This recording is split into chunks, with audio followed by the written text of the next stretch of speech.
I played Lieutenant Thomas Meehan in Band of Brothers, and that was an incredible experience. I had never played a real-life character who had lived and died before, so there was a tremendous feeling of responsibility doing that.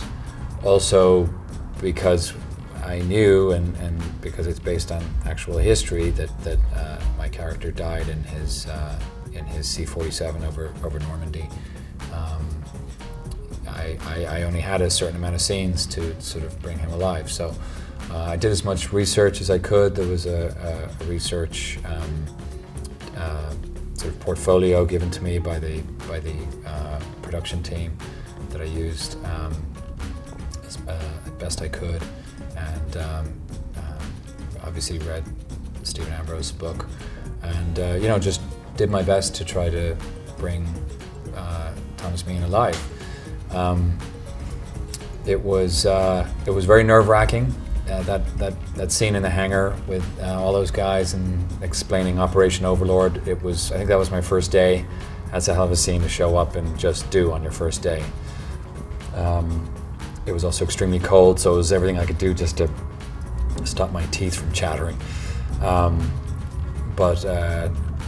So apparently a few of the guys thought I was a real lieutenant, so I was happy with that, because that meant I did my job.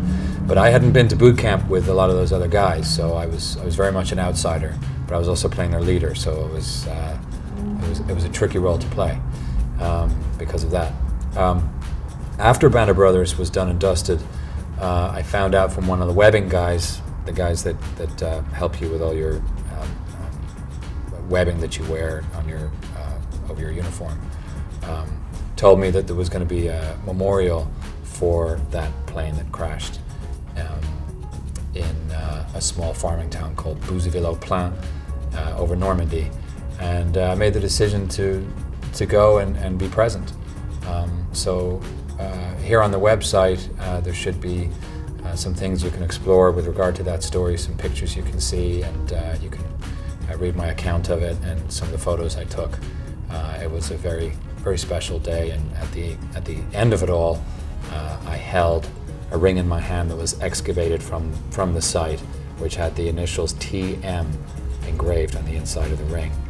And I don't know if that was Thomas Meehan, but I don't believe there were any other paratroopers on that flight with the same initials. So that was kind of a moment that just blew me away.